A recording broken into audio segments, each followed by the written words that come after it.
여러분, 이 구약의 인물들 가운데서 구약의 여러 인물들이 있지 않습니까? 여러분, 저와 여러분이 잘 아시는 여러 인물들이 있는데요. 그 여러 인물들 가운데서 가장 뛰어난 지도자를 한번 꼽으라고 말씀하신다면, 누가 질문하신다면 여러분 누구를 꼽으시겠습니까? 예, 많은 분이 있지만 대다수 분들이 이 모세를 꼽기를 주저하지 않으십니다. 왜냐하면요, 잘 아시는 대로 모세는요 200만 명에 해당하는 이스라엘 백성들을 출애굽시키고 광야에서 40년 동안 이스라엘 백성들을 인도했던 지도자였기 때문에 그렇다는 것이죠. 자, 그런데 오늘 본문을 보시면요, 이 위대한 모세가요 하나님께 간절히 부탁하는 그런 모습을 보여주고 있죠. 즉, 한 가지 소원을 간청하고 있습니다. 그가 간청하는 바는요, 생활에 여유 있게 해주십시오라는 그런 내용의 간청이 아닙니다. 또한 자신의 나이가 지금 80임에도 불구하고 건강상의 문제로 강건함을 저에게 허락해 주십시오라는 그런 간청도 아니었죠. 물론 자식에 대한 간청도 아니었습니다. 사실 이 이런 모든 기도는 우리에게 필요한 일이 맞습니다. 그러나 그는요, 다른 것을 구했죠. 바로 어떤 것이냐면요, 하나님의 영광을 보여달라라고 그렇게 간구하고 있습니다. 우리 18절 말씀 다시 한번 가서 보시면요, 그가 이르되 간청하오니, 그 다음 뭐라고 말씀하고 계십니까? 주의 영광을 내게 보여주소서 하매. 자, 지금 흥미로운 점은요, 모세는 지금까지 그 누구보다도, 이스라엘 백성 가운데 있는 그 누구보다도 하나님께 아주 가까이 갔던 사람이었습니다. 그래서 그 근거로 앞에 출애굽기 24장 9절부터 10절 말씀 보시면요, 그와 더불어서 70명의 장로들이 바로 시내산에 올라가서 하나님의 영광을 직접 목격한 일이 있었습니다. 그런데 더 놀라운 사실은요, 70명의 그 장로들 외에 오직 모세 홀로만 시내산 꼭대기에 바로 하나님의 영광이 임재하는, 하나님의 영광이 구름 가운데 임재하는 그 구름 속으로 모세 혼자서만 들어갔다는 거죠. 그래서 그 구름 속으로 들어가서 주님의 영광을 홀로 보았다라는 것을 출애굽기 24장 15절부터 18절이 그것을 우리에게 보여주고 있습니다. 자, 그런데 오늘 그는요, 또다시 그렇게 그 어떤 사람보다도 하나님의 영광을 많이 보았음에도 불구하고 또다시 하나님의 영광을 보여달라라고 그렇게 간청하고 있다는 것이죠. 자, 이것은 우리에게 매우 중요한 사실을 한 가지 가르쳐주고 있습니다. 어떤 것이냐면요, 이 하나님의 영광은요, 신기하게도 보면 볼수록 더 보고 싶어진다는 것이죠. 쉬운 예로 이렇게 생각하시면 아주 이해하시기가 쉽습니다. 여러분, 혹시 아름다운 여자를 보시면 어떻죠? 남녀를 불문하고 어떻죠? 나도 모르게 눈이 가면서 더 저절로 보고 싶은 마음이 들지 않습니까? 물론 우리 멋진 남자를 봐도 마찬가지가 되죠. 또 귀여운 아이들을 봐도 마찬가지지 않습니까? 오늘 하라가 나오지 못했지만 우리 하라같이 귀여운 아이들이 있으면요, 보면 볼수록 어떻죠? 더 보고 싶어하는 마음이 생깁니다. 하나님의 영광도 이와 마찬가지가 됩니다. 하나님의 영광 역시요, 아름답고 놀라운 것이기 때문에 이게 보면 볼수록 신기하게 더욱 보고 싶어진다는 것이죠. 그래서 시편 27편 4절에 시편 기자가 이런 말씀을 했는데요, 내가 주께 바라던 한 가지 일, 바로 그것을 구하리니 그것은 곧 내가 평생토록 주의 집에 거하며 주의 아름다움을 바라보며 그분의 성전에서 엽죽는 것이라. 그 다음에 96편 6절입니다. 시편, 존귀와 위엄이 그분 앞에 있으며 능력과 아름다움이 그분의 성소에 있도다. 자, 지금 하나님의 영광을 시편 기자는요, 아름다움이다라고 표현하면서 그것을 계속해서 보고 싶다라고 표현하고 있습니다. 그러므로 우리 역시 하나님의 영광을 보기를 사모할 필요가 있습니다. 자, 그렇다면 하나님의 영광을 어떻게 우리는 볼 수 있을까요? 많은 분들이 눈으로 직접 보는 것을 가장 먼저 생각하시죠. 그러나 이 방법에는 문제가 있습니다. 왜냐하면요, 이 하나님의 영광의 본체를 맨눈으로 봤었을 때는 문제가 생깁니다. 왜냐하면 어떤 문제가 생기냐면요, 하나님의 영광의 본체를 맨눈으로 보고는 살자가 없기 때문에 그렇죠. 그래서 33장 오늘 20절 본문 말씀 다시 한번 가서 보시면요, 33장 20절입니다. 이렇게 주님께서 경고하시죠. 또 그분께서 이르시되 나를 보고 살 자가 없을 터이므로. 자, 모세는 하나님의 영광을 보여달라라고 했었을 때 하나님께서는요, 그 하나님의 영광을 나를 보고 살 자가 없을 것이다 라고 말씀하시면서 내가 내 얼굴을 보지 못하리라, 영광을 바로 얼굴로 표현하시면서 그것을 보고 살 자가 없을 것이다 라고 말씀하고 계십니다. 그래서 하나님께서는요, 모세에게 하나님의 영광을 직접 눈으로 보여주지 않으셨습니다. 오히려 다른 방법으로 자신의 영광을 그에게 보여주셨다는 것이죠. 자, 그렇다면 그 방법은 무엇일까요? 바로 하나님, 그분의 이름을 알려주시는 방법을 통해서 자신의 영광을 드러내셨다는 것이죠. 왜냐하면 그분의 이름이 바로 그분의 영광을 나타내기 때문에 그렇습니다. 자, 쉬운 예로 한번 이렇게 생각해 보시기 바랍니다. 아인슈타인, 여러분 아인슈타인 하면 어떤 생각이 먼저 가장 마음에 떠오르십니까? 천재 과학자죠. 자, 그의 이름이 그의 영광을 이미 보여주고 있지 않습니까? 아인슈타인이라는 이름이 그의 똑똑함의 영광, 대단함을 이미 보여주고 있죠. 또 다른 예를 한번 제가 들도록 하겠습니다. 빌 게이츠, 세계의 최대 갑부죠. 역시 그의 이름에 그의 영광을 보여주고 있지 않습니까? 어떤 영광이 됩니까? 그가 가진 부의 대단함을 보여주고 있죠. 그의 이름이 그것을 이미 보여주고 있습니다. 그 다음에 우리가 또 아브라함을 한번 생각해 보시기 바랍니다. 믿음의 조상이지 않습니까? 역시 그의 이름이 그의 영광을 보여주죠. 어떤 영광입니까? 믿음의 조상으로서 그가 가졌던 대단한 믿음을 우리에게 그것을 보여주고 있죠. 또 한번 모세에 대해서 한번 생각해 보시기 바랍니다. 모세라는 이름이 무엇을 보여주고 있습니까? 역시 그의 영광을 보여주고 있죠. 대단한 지도자였다라는 그의 영광을 그의 이름이 이미 보여준다는 것이죠. 자, 저나 여러분의 이름은 어떻습니까? 자, 제가 지금 김영훈, 아무 영광이 없죠? 예, 보잘것 없습니다. 예.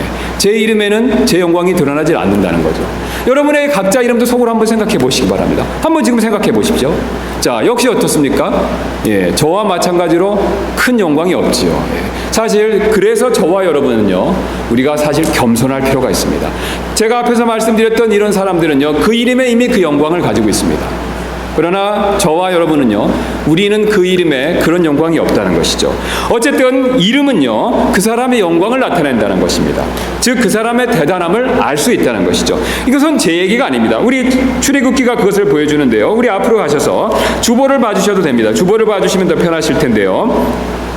출애굽기 33장 12절 17절을 제가 보시기 편하게 같이 주보에 넣어놨습니다. 33장 12절 말씀 보도록 하겠습니다. 이렇게 얘기하고 있죠. 주님께서요. 모세가 주께 아뢰되 보소서 주께서 내게 이르기를 이 백성을 데리고 올라가라 하시면서 나와 함께 보낼 자를 내게 알려주지 아니하셨나이다. 주께서 전에 말씀하시기를, 그 다음 구절을 줄친 것을 유심히 보실 필요가 있습니다. 나는 너를 무엇으로 알았다라고 말씀하고 계십니까? 이름으로 안다는 거죠. 그 다음에 밑으로 내려가서 33장 17절입니다. 역시 밑줄 친 구절만 보도록 하겠습니다. 내가 너를 이름으로 아느니라. 지금 하나님께서 모세를 아는 방법을 가르쳐 주시는데요. 무엇을 통해서 그를 안다라고 말씀하고 계십니까? 그의 이름이지요. 그의 이름을 통해서 그가 어떤 사람이고 그의 이름을 통해서 그가 어떤 영광을 가졌다라는 것을 알 수 있다라고 그것을 말씀해 주고 계십니다. 마찬가지로요, 하나님의 영광도 하나님의 이름을 통해서 알 수 있습니다. 자, 그러므로요, 하나님의 이름을 아는 것이 바로 하나님의 영광을 알게 되는 지름길이 된다는 것이죠. 그래서 하나님의 대단하심, 즉 영광을 알려면요, 우리는 하나님의 이름을 알 필요가 있습니다. 그렇다면 그분의 이름은 무엇이 되겠습니까? 하나님께서 스스로 그분의 이름을 가르쳐 주셨죠. 역시 주보를 봐주시면 감사하겠습니다.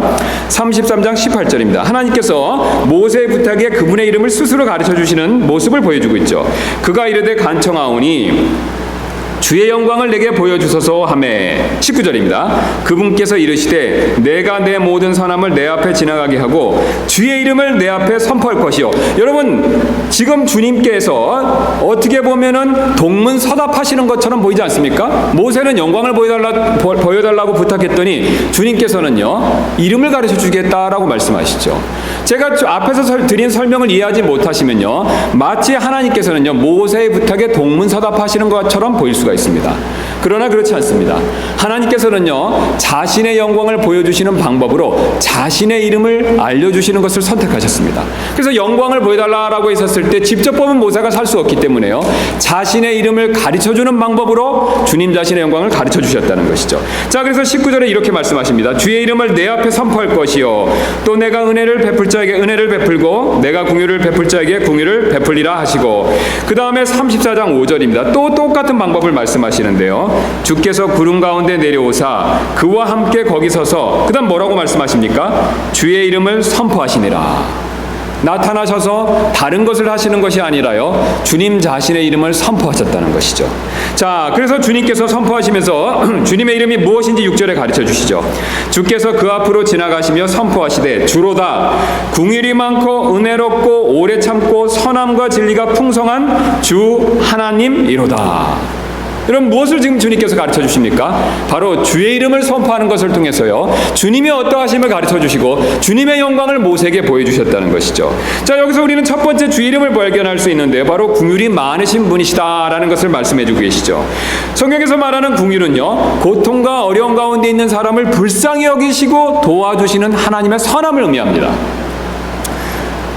여러분, 사실 우리가 캐나다에 살다 보면요, 다른 것은 다 괜찮은데 이 의료 서비스가 한국보다 좀 못하지 않습니까? 많은 분들이 그 말씀하시고 저도 겪어본 적이 있습니다. 다른 것은 괜찮은데요, 이 의료보험 서비스는요, 사실 한국보다 못한 면이 있죠. 한국의 의료보험 제도는요, 그 누가 자타가 공인하는 세계 최고이지 않습니까? 그런데 이 한국의 의료보험 제도가요, 그냥 생긴 것이 아닙니다.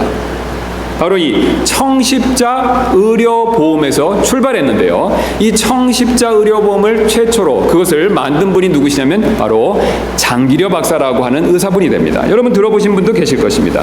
이분은요, 독실한 신앙인으로서 예수님의 사랑을 몸소 실천하시는 것으로 굉장히 유명한 의사분이 되시는데요, 특별히 무료로 불쌍한 사람들을 치료해주고 도운 것으로 아주 그렇게 이름이 높으신 분이시죠.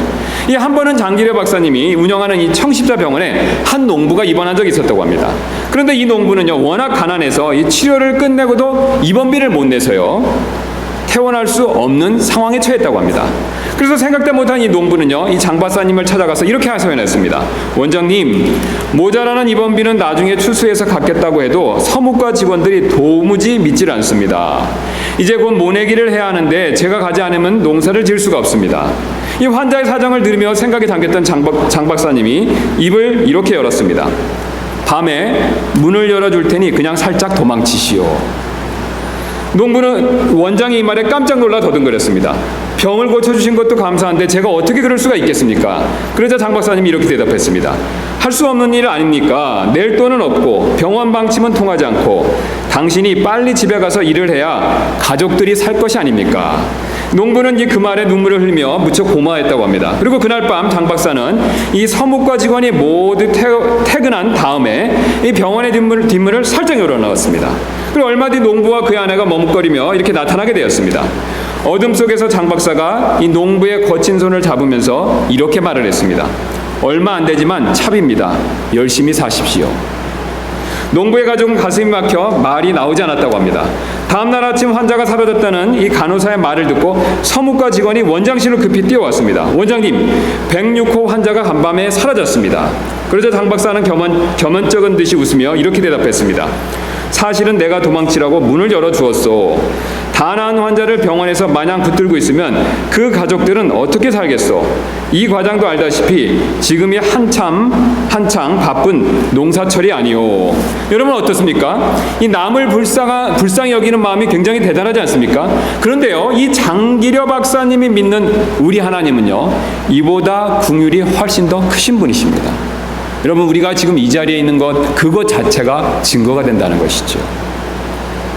하나님께서는요, 우리 인생의 숱한 어려움과 고난 가운데서 우리를 불쌍히 여기시고 도와주셔서 사실 오늘 우리가 이 자리에 있을 수 있다는 것이죠.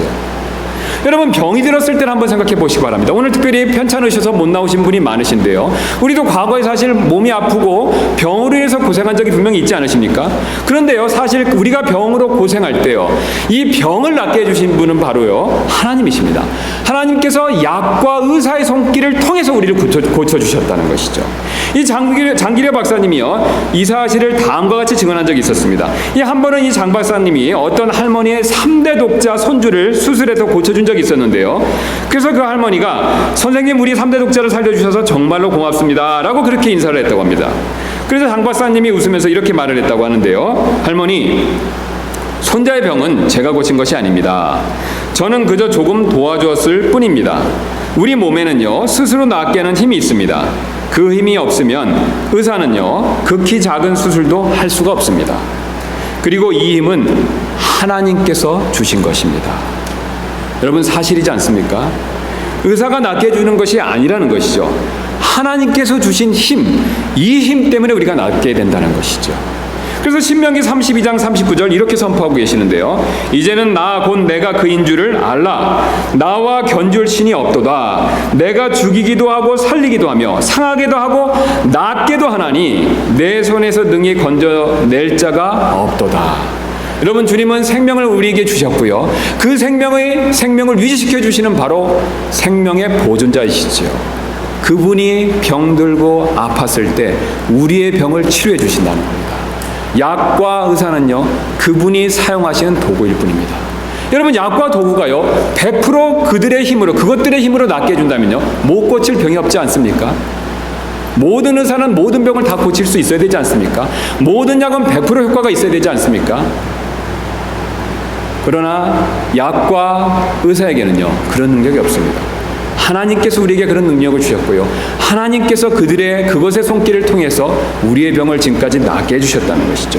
여러분, 또한 재정적으로 어려웠을 때는 한번 생각해 보시기 바랍니다. 제가 목회자로서 지금까지요 여러 성도분들을 상담해 봤는데요, 이 모든 성도분들이 한결같이 똑같이 말씀하시는 바가 있습니다. 자신의 삶에서 재정적으로 어려운 적이 없었다라고 말하는 분을 한 번도 저는 본 적이 없었습니다. 다 어려움이 있으셨다라고 말씀하십니다. 아무리 재정적으로 부유하다 하더라도요 어려운 적이 분명히 있으셨다라고 다들 그렇게 말씀하신다는 것이죠. 그리고 공통되게 그렇게 어려움이 있었지만 주님께서 안 보이는 손길을 통해서 자신을 도와주셨기 때문에 지금 저는 이 자리에 있을 수 있습니다 라고 모든 분들이 똑같이 고백을 하십니다. 여러분, 이뿐만이 아닙니다. 우리의 가정의 문제, 직장 문제, 사실 하나님께서 보이지 않게 어려울 때마다 도와주셨기 때문에 오늘 우리가 이 자리에 있을 수 있다는 것이죠. 여러분, 심지어는요 불신자들도 이런 고백을 하지 않습니까? 천운이 나를 도왔다, 하늘이 나를 도왔다. 그런 말씀 분명히 들어보신 적 있으시죠? 그들은 하나님이다라고 말하진 않지만요 하늘에 있는 어떤 존재가 자신을 도왔다는 것을 분명히 인식하고 있습니다. 여러분, 지금 날씨만 봐도 알 수 있지 않습니까? 이 날씨가 무척 뜨겁습니다. 사실 조금만 더 뜨거우면요, 여기서 한 10도 정도만 올라가면요 이 지구상에는 아무도 못 살죠. 하나님께서 그것을 아시고 적절히 온도를 조정해 주시는 것이죠. 사실 최근에 전 세계가 이상고온으로 무척 더운데요, 이것은 하나님 탓이 아닙니다. 이 사람들이요 환경 문제를 일으켜서, 욕심 때문에 환경 문제를 일으켜서 이상고온이 생긴 거지, 하나님께서는 항상 사시사철 적정한 온도를 주셨다는 것이죠. 심지어는 우리가 악한데도 하나님께서는 긍휼을 베풀어 주신다는 것이죠. 그래서 하나님을 경외하지 않는 사람에게조차도요 하나님께서는 긍휼을 베풀어 주십니다. 그래서 우리 다시 한번 주보러 가셔서 누가복음 6장 35절, 예수님께서 친히 이렇게 증거해 주셨는데요, 6장 35절입니다. 우리 가서 다시 한번 보도록 하겠습니다. 오직 너희는 너희 원수들을 사랑하고 선을 행하며 아무것도 바라지 말고 빌려주라. 그리하면 너희 보상이 클 것이요 너희가 가장 높으신 이의 아이들이 되리니 그분께서는 감사하지 아니한 자와 악한 자에게 친절하시니라. 여러분, 대단하지 않습니까? 주님께서 모든 것을 주셨는데요, 모든 것을 주신 주님께 감사하지도 않고 오히려 반대로 악을 행한 그 사람에게도 주님은 친절하시다라고 말씀하시지요. 이어서 6장 36절 이렇게 말씀하십니다. 그러므로 너희 아버지께서 긍휼을 베푸시는 것 같이 너희도 긍휼을 베풀라. 그 다음에 마태복음 5장 45절에도 예수님께서 비슷하게 이런 말씀하시지 않았었습니까? 그리하면 너희가 하늘에 계신 너희 아버지의 아이들이 되리니 그분께서는 자신의 해를 악한 자와 선한 자 위에 떠오르게 하시며 비를 의로운 자와 불의한 자 위에 내려주시느니라. 자, 믿는 자에게만 하나님께서 해를 주시고요, 믿지 않는 자에게는 어둠을 주시지 않습니다. 믿는 자에게만 비를 주시고요, 믿지 않는 자들에게 가뭄을 주시는 것이 아니라는 거죠. 모든 자들에게, 믿든지 믿지 않든지 선하든지 악하든지 모든 자들에게 하나님께서 비와 해를 주신다는 것이죠. 여러분이 하나님께서 얼마나 긍휼이 많으신 분이십니까? 얼마나 큰 친절을 베푸시는 분이십니까? 우리가 지금 이렇게 존재하고 있다는 것, 우리 눈에 보이는 주변의 창조물들이 이렇게 존재하고 있다는 것, 그것 자체가 바로 하나님의 긍휼하심에 대한 증거가 된다는 것이죠.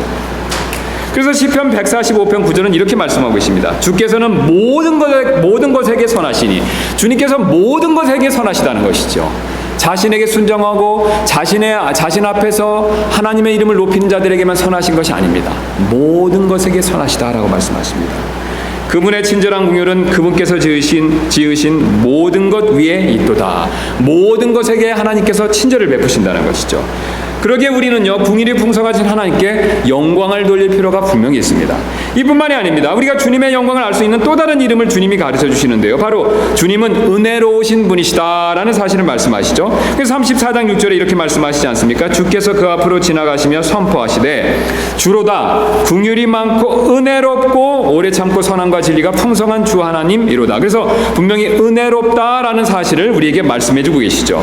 자, 여기서 은혜라는 단어는요, 받을 자격이 없는 자에게 베푸시는 하나님의 선함을 의미하고 있습니다. 특별히 벌을 받을 사람에게 반대로 선을 베푸신다는 뜻이 됩니다. 그 근거로 우리가 로마서 3장 24절 말씀 한번 가서 확인해 보도록 하겠습니다. 우리 주보 봐주시면 감사하겠습니다. 3장 24절입니다. 그리스도 예수님 안에 있는 구속을 통해 하나님의 은혜로 값없이 의롭게 되었느니라. 자, 여기서 하나님의 은혜에 대한 중요한 두 가지 정의를 우리에게 가르쳐 주시는데요. 첫 번째는 값없이라는 단어를 우리가 볼 수가 있습니다. 값없이라는 다른 말로 말씀드리면 이 값없이라는 단어는요, 선물이 되죠. 그래서 은혜는 선물이다라는 뜻을 가르쳐 주고 있지 않습니까? 그 다음에 두 번째가 중요한데요, 바로 의롭게 되었다라는 단어를 통해서 바로 은혜는요, 선물을 받을 대상의 자격이 없음에도 불구하고 선물을 받게 되었다라는 사실을 보여주죠. 여러분, 왜 그렇습니까? 자, 하나님께서는요, 죄인을 구원하셨을 때 그 죄인의 죄를 단순히 용서해주는 차원에서 구출해 주시는 것이 아니죠. 이 죄인을요, 의인으로 여겨주신다는 것이죠. 여러분, 우리가 의인이다라고 했었을 때는 단순하게 죄의 용서함 받았다라고만 생각하시는데, 성경에서 말하는 의의 개념은 그것뿐만이 아닙니다. 그것이 전부가 아닙니다.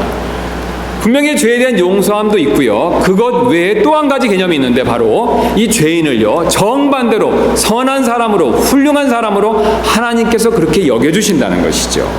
그래서 고린도서 5장 21절 말씀 보시면요, 하나님께서 죄를 알지 못한 그분을 우리를 위해 죄가 되게 하신 것은 우리가 그분 안에서 하나님의 의가 되게 하려 하심이라. 자, 예수님께서 십자가 달리셨을 때 어떤 일이 벌어졌습니까? 우리의 모든 죄짐을 지셨죠. 여러분, 이 사실 믿으시지요?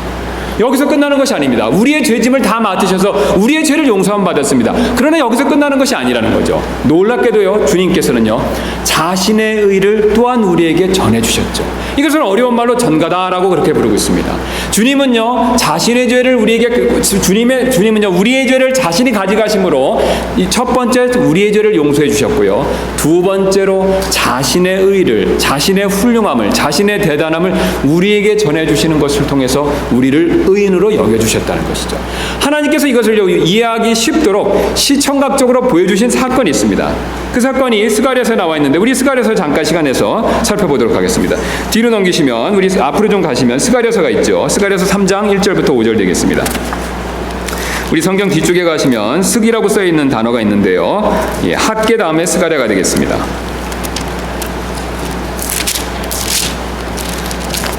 거기 가서 보시면 스가랴서 3장 1절부터 5절에 이렇게 말씀하고 계시죠. 우리 찾으셨을 줄 믿고 제가 한번 받들어드리도록 하겠습니다. 스가랴서 3장 1절부터 5절입니다. 대제사장 여호수아는, 자, 이게 바로 여호수아에게 나오는 여호수아가 아닙니다. 동명이인으로서 이 대제사장 여호수아라는 사람입니다. 그래서 이 대제사장 여호수아는요, 주의 천사 앞에 서 있고 사탄은 그의 오른쪽에 서서 그를 대적하는 것을 그분께서 내게 보이시니라. 자, 지금 이 대제사장 여호수아가요, 하늘에서 벌어지는 일을 환상 가운데 본 겁니다. 자, 그런데 어떤 일이 벌어졌냐? 그가 서 있고 그 옆에 주의 천사가 있고 또한 그 옆에 사탄이 서 있다라는 것을 그가 보고 있죠. 자, 그 다음에 2절 말씀입니다. 주께서 사탄에게 이르시되 오 사탄아, 주께서 너를 책망하기 원하노라. 곧 예루살렘을 택하신 주께서 너를 책망하시기 원하노라. 이것은 바로 이제 이 대제사장 여호수아를 얘기하죠. 불 속에서 잡아챈 그슬린 나무 조각이 아니냐 하시더라. 이제 여호수아는 더러운 옷을 입고 그 천사 앞에 서 있었는데, 자, 지금 이 대제사장 여호수아는요, 이스라엘 백성을 대표하는 사람이죠. 제사장은 항상 이스라엘 백성을 대표하는 사람이지 않습니까? 그런데 이스라엘 백성의 죄 때문에 그가 하나님 앞에 서 있는데요, 그의 옷은 더러웠다는 겁니다.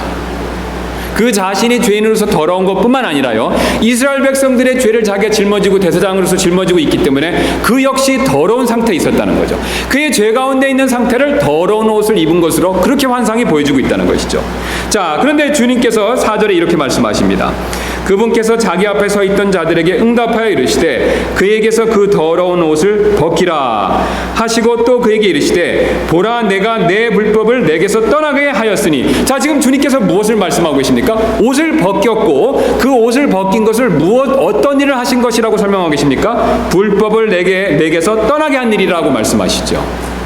불법이 그에게서 제거됐습니다. 바로 죄의 용서함을 받았다는 것이죠. 그런데 놀라운 사실은요, 죄의 용서함 받은 일이 여기서 끝나는 것이 아니라는 겁니다. 이어서 이렇게 말씀하시죠. 4장 4절 밑에 구절입니다. 이제 의복을 바꾸어 내게 입히리라 하시기에. 자, 지금 옷을 벗기고 거기서 끝나는 것이 아니지 않습니까? 반대로 새로운 옷을 갈아입히라고 그렇게 말씀하십니다.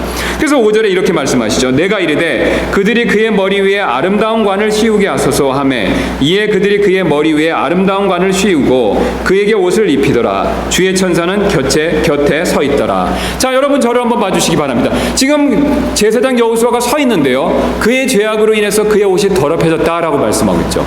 그의 옷을 벗겼습니다. 그의 죄의 용서함을 받은 거죠. 그런데 거기서 끝나는 것이 아니라 옆에 있는 천사를 통해서 무엇을 입히고 있습니까? 아름다운 옷을 새롭게 입혔다는 것이죠. 여러분, 죄인은요 벌을 받아 마땅합니다. 근데 그 벌을 받아야 할 죄인에게요 반대로요 아름다운 의를 선물로 줬다는 것이죠. 훌륭함과 대단한 사람이다라고 그렇게 그에게 인정을 해줬다는 겁니다. 벌 받을 자가요 칭찬받을 자로 바꿔주신 겁니다. 여러분, 하나님의 은혜가 이처럼 놀랍습니다. 사실 우리가 이 자리에 있는 것 그 자체가 하나님의 은혜이죠. 우리는 사실 우리 죄악으로 인해서 지옥에 떨어질 수밖에 없는 그런 죄인들이죠. 그런데 놀랍게도요 하나님께서는 우리를요 이 아들 되신 예수 그리스도의 십자가의 사건을 통해서 어떻습니까? 우리의 모든 죄를 가져가시고 우리의 모든 불법을 씻게 해주시고 반대로요 아들의 의를 우리에게 전가시켜 주시고 우리를 하나님의 양자로 삼아 주셨습니다. 그래서 우리가 하나님의 은혜 가운데 거할 수 있는 것이죠. 우리가 하나님의 놀라운 축복들을 받을 수 있는 것이죠. 그래서 우리가 죽음 이후에 바로 하늘에 올라갈 수 있는 것이죠. 그래서 우리가 주님과 하늘에서 영원토록 살 수 있는 것이죠. 여러분, 놀라운 은혜이지 않습니까? 주님께서는 이처럼 우리에게 큰 놀랍고도 이루 표현할 수 없는 은혜를 베푸시기 때문에 우리는 그분을 찬양할 수밖에 없다는 것이죠. 우리는 그분께 영광을 돌릴 수밖에 없다는 것입니다. 세세 무궁토록 찬양할 주님의 은혜입니다. 이뿐만이 아닙니다. 우리는요 주님의 영광을 알 수 있는 또 다른 이름을 주님께서 가르쳐 주시는데요, 바로 오래 참으시는 분이시다라는 사실을 오늘 성경에 그것을 가르쳐 주고 있죠. 하나님께서는 거룩하시기 때문에요 죄에 대해서 분명히 진노하십니다. 그러나 주님께서는요 절대로 쉽게 진노하지 아니하신다는 것이죠. 오히려 반대로 오래 참으시는 분이십니다. 베드로전서 3장 20절이 이 사실을 우리에게 이렇게 말씀해 주시는데요, 우리 주보 가서 잠깐 봐주시면 감사하겠습니다. 3장 20절 이렇게 말씀하시죠.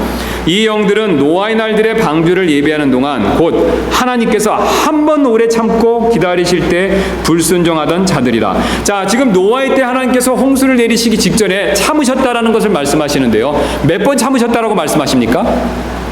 2번이 아니라 1번 참으셨다라고 말씀하시죠. 자, 그럼 여러분들 잘 아시는 대로요, 하나님께서 하나님의 홍수로 심판하실 것을 선포하시고 나서 홍수가 그 뒤로 몇 년 있다 일어났습니까? 120년 후에 홍수 심판이 이루어졌죠. 하나님께서요 한 번 참으셨는데요, 몇 년을 참으신 것입니까? 120년을 참으셨습니다. 사실 우리는요, 누가 나에게 잘못을 하면요, 이 화가 나는 일을요 1분이나 1초도 참기가 어렵습니다. 그런데 우리 주님께서는요 한 번 참으셨는데 최소한 120년을 참으셨다는 것이죠. 이뿐만이 아닙니다. 우리 주님께서는요 길게는 2000년을 참고 계십니다. 이제 우리가 아시는 대로 아들 되신 예수 그리스도께서는요 첫 번째 이 땅에 구원자로 오셨지만요 두 번째는 심판해 주러 오십니다. 여러분, 이 사실을 믿으시죠? 주님은 이 땅을 심판하러 오십니다. 믿는 자를 데려가시고 믿지 않는 세상에 대해서 심판을 내리신다는 것이죠. 그런데 그 주님께서 곧 오시겠다고 약속하셨습니다. 주님께서는 아들 되신 예수 그리스도를 보내서 이 땅을 분명히 심판하실 것인데 주님은 오래 참는 가운데 2000년 동안 기다려주셨다는 것이죠.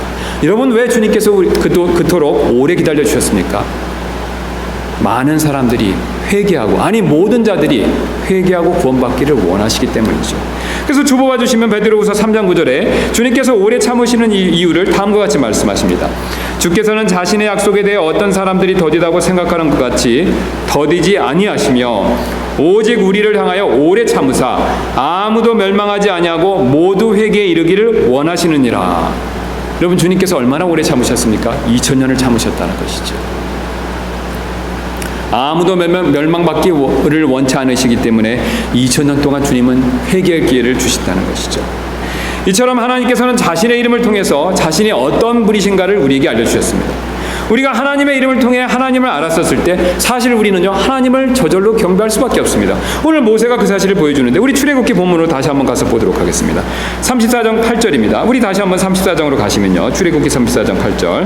자, 6절에 주님께서 이렇게 말씀하시죠. 주께서 그 앞으로 지나가시며 선포하시되 주로다 긍휼이 많고 은혜롭고 오래 참고 선함과 진리가 풍성하신 주 하나님 이로다. 그렇게 주님께서 자신의 이름을 선포하시자 8절에 모세의 반응을 한번 보시기 바랍니다. 8절에 이렇게 모세가 취하는 행동을 보여주고 있죠. 모세가 급히 땅을 향해 머리를 숙이고 경배하며. 여러분, 놀랍지 않습니까? 주님이 주님의 이름을 선포하자 모세는 주님의 이름이 무엇을 의미하는지 즉각 알아차렸습니다. 주님의 이름을 통해서 주의 영광을 알았다는 것이죠. 주의 영광을 깨닫자 그가 어떻게 했습니까? 엎드려 경배했다는 것이죠. 그것도 즉시로 엎드려 경배했다라는 사실을 보여주고 있습니다. 더 놀라운 사실은 모세가 하나님께 이렇게 영광을 돌리자 하나님께서 모세에게 놀라운 복으로 함께 해주셨다는 것이죠. 가장 먼저 그에게 강건함을 주시는 모습을 보여주고 있습니다. 우리 뒤로 넘기셔서 34장 28절 말씀 보도록 하겠습니다. 뒤로 넘기시면 34장 28절에 하나님께서 주신 복을 이렇게 하나님께서 가르쳐주고 계시는데요. 모세는 주와 함께 밤낮으로 40일 동안 거기 있으면서 빵도 먹지 아니하고 물도 마시지 아니하였으며 그분께서는 언약의 말씀들 곧 10가지 명령을 그 판들에 기록하셨더라. 자, 지금 여기 본문을 문맥에 따라 한번 보시면요, 이 모세가 주님을 경배하면서 며칠을 함께 했다라고 말씀하고 있습니까? 40일이죠. 그런데 신기한 일이 일어나지 않았었습니까? 40일 동안 그가 주님을 경배하면서 주님과 함께 있었는데요, 그가 물도 마시지 않고 빵도 먹지 않을 수 있었다는 겁니다. 여러분, 왜 그런 일이 벌어졌겠습니까? 주님께서 그에게 생명의 힘을 주신 것이죠. 우리 주님께서는 생명의 근원이 되시는 분이십니다. 그래서 우리가 그 주님께 가까이 가면요, 그 주님을 높이면요, 그 주님께 경배를 하면요, 주님께서 우리에게 힘을 주신다는 겁니다. 영육간의 강건함을 주신다는 것이죠. 그래서 우리가 잘 아시는 대로 이사야 40장 28절에 이런 말씀이 있습니다. 너는 알지 못하였느냐? 너는 듣지 못하였느냐? 영존하시는 하나님 곧 땅끝들의 창조자는 기진하지 아니하시고 피곤하지 아니하시며 그분의 명철은 찾을 길이 없도다. 그분께서 기진한 자들에게 능력을 주시며 힘이 없는 자들에게 힘을 더하시느니라. 심지어 소년들도 기진하고 피곤하며 청년들도 완전히 쓰러지되 오직 주를 우러러 바라는 자들은 자기 힘을 회복하리니 그들은 독수리같이 날개치며 올라갈 것이요 달려가도 피곤하지 아니하고 걸어가도 기진하지 아니하리로다. 여러분, 지금 주님을 앙모하는 자, 주님을 바라보는 자, 주님의 영광을 추구하는 자에게 무엇을 약속하고 계십니까? 주님께서 힘을 주실 것을 약속하죠. 여러분, 주님께 영광을 돌리는 삶을 살고요, 주의 영광을 구하면요, 하나님께서 힘을 주십니다. 40일간 음식과 물을 먹지 않아도 견딜 수 있었던 모세처럼요, 꼭 그만큼은 아니더라도 주님께서는 우리에게 힘을 주신다는 것이죠. 또한 하나님께 영광을 돌리는 자를 하나님께서는 영광스럽게 만들어주신다라는 사실을 보여주고 있습니다. 우리 출애굽기 34장 밑으로 내려가셔서 29절, 우리가 방금 읽었던 28절 밑에 29절 말씀 한번 보도록 하겠습니다. 거기서 모세가 이렇게 변화된 모습을 우리에게 가르쳐주고 있죠. 모세가 그 뒤 증언판을 모세 손에 들고 시내산에서 내려왔는데 그 산에서 내려올 때 모세는 자기가 그분과 말하는 동안에 자기 얼굴에 피부가 빛나는 것을 알지 못하였더라. 여러분, 놀랍지 않습니까? 하나님의 영광을 추구했던 모세 역시 어떻습니까? 그분처럼 영광스러운 모습이 되었다는 것이죠. 여러분, 모세가 어떤 사람입니까? 40년 전에는요, 자기 영광을 위해서 자기 힘으로요 이스라엘 백성을 구출하려고 노력했었죠. 여러분, 그랬을 때 그의 결과는 무엇이었습니까? 살인자로 전락했죠. 그러나 지금 그가 80살이 되었었을 때는요, 놀랍게도 하나님의 영광만을 추구하는 삶을 살자, 하나님의 영광을 간구하는 그런 기도를 드리자, 여러분, 어떤 일이 벌어졌습니까? 그가 하나님의 영광을 덧입게 됐다는 것이죠.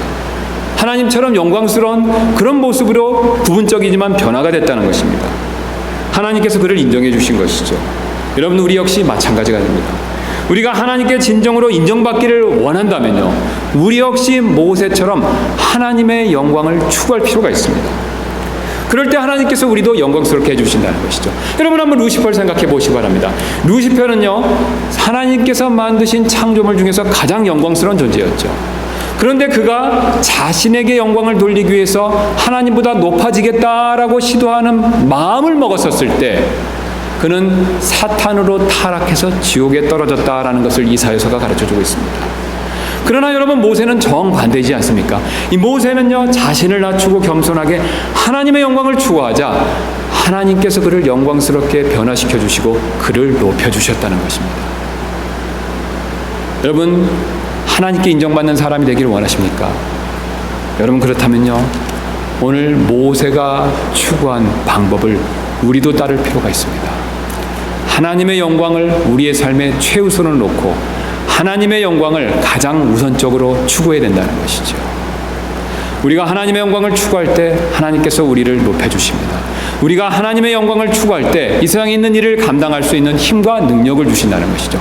성경은 그런 얘기가 숱하게 기록되어 있습니다. 하나님의 영광을 추구한 사람들을 하나님은 버리지 않으신다는 것이죠.